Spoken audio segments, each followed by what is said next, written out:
at Cafe Felice. It's Italian for happy. So I know that the owner of the Cape Gate Superspar, Stef Venter, and his staff here are really striving to make Cafe Felice and, in fact, your whole Superspar experience here a happy place. So do come and support them and join them here. They make great food and they make great coffee. I suppose if I have to look back at the different things that have happened in my life to change my lifestyles, the first and still, I suppose, the major change in my life was when I realized that although I believed in God all my life, I never knew Him.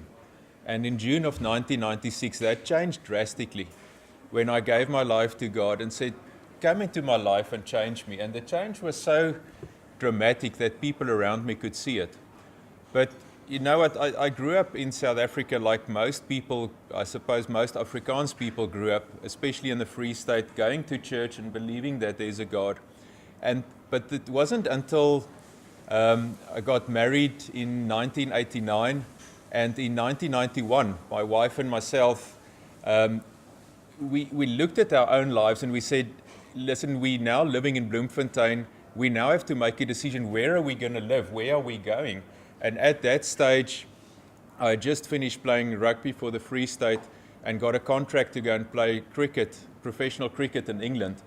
And we were off for 6 months over to England. And that was the first time I got out of home where I was in a protected environment in the Free State, I suppose. And now going to England, sort of becoming part of the world and meeting people with more different worldviews than your own, and getting to England and realizing that all people don't believe in God. You know, I grew up where in that environment, in that community, everybody went to church, everybody believed, so you were never challenged in your beliefs.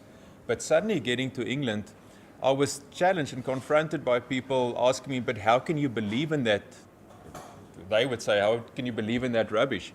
And one, I think it was a Monday or Tuesday afternoon, Hansi, my brother, was also there. He also played league cricket for the first time in England.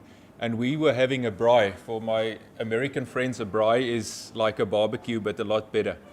And we were having a braai over lunchtime on the pavement in England because we didn't have a garden. We had a really nice, comfortable house, but there was no garden. So we had a braai on the pavement, and the English people driving past, looking at these mad South Africans and wondering what they're doing. And I said to Hansi, you know what, the English are so ungodly. They've got the most beautiful cathedrals and chapels and churches, but they're all empty. There are no more congregations going to them. And he said something really, really profound to me. He looked at me and he said to me, but aren't we the same? Our body is supposed to be a temple of God, but isn't it just as empty as those cathedrals are? And I realized immediately how judgmental and hypocritical I was. Because really, in all fairness, I went to church on a Sunday morning, but that was about it. Nothing in my life showed any of who Jesus is or who God is in my life. And the little bit I knew from the Bible at that stage was that you will be known by your fruit. And I realized that the fruit in my life was very far from someone that says he believes in God. And I started questioning my own life. And that was 1992, but it wasn't until 1996 where I eventually sat reading a book at home, and I really started questioning my life at that stage. And part of what I did was I became quite religious. I studied the 10 Commandments and I studied the fruit of the Spirit. I would write down all of the 10 Commandments and stick it inside my cricket case. We call it a cricket coffin because you can fit all of your cricket gear into this, it looks like a coffin, this square box, and you'd carry that along with you everywhere you went. And being a professional cricketer, we practiced for 6-7 hours a day sometimes. I spent a lot of time with me and my coffin, and every time I open it up, I would read the 10 Commandments and try and drill it into my life, or I would read the fruit of the Spirit, and I would say to myself, you will have patience, you will have joy. It doesn't work. And I've just kept on feeling further and further away from God until June 96, when I was reading a book all on my own in bed, and a voice inside of me just asked me, Frans Cronje, if you die tonight, where are you going? And I realized I didn't know. In fact, I was pretty sure at that stage if I died, I was going straight to hell. And I said to God, but I've tried to change my life and it doesn't work. I've tried to live a good life, but I can't. And I said that night, I said to him, Jesus, now come into my life and change me. Just change my heart, please. And I promise you it was like that. The next morning when I woke up, things were just different. For those that know me, I'm still very far from perfect. It's a fallacy that people think Christians are perfect. In fact, it's not true at all. But things changed so dramatically in my own life that my teammates could see the difference. And people around me could see it.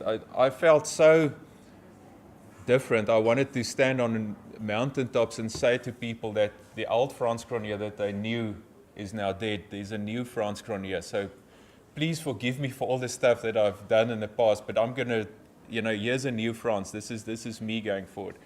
And I became very passionate about telling people about the way that God changed my life, and got many opportunities to go and speak at churches or at breakfasts all around the world. And from that, I realized that I don't really want to be a traveling speaker, but that I've got certain stories that do touch people's lives. And from that was birthed the whole idea and finding my eventual purpose in life of telling stories and starting to make movies.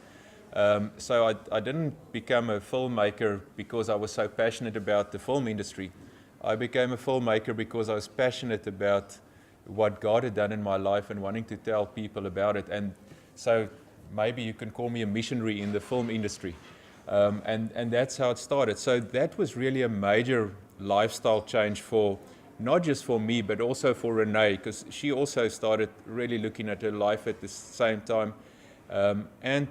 And we started living our lives by Proverbs 3, verse 5 and 6. Trust in the Lord with all your heart and lean not on your own understanding. In all your ways acknowledge him, and he shall direct your paths. And it's really been a successful recipe for us in the last, 15, 16 years since I gave my life to the Lord.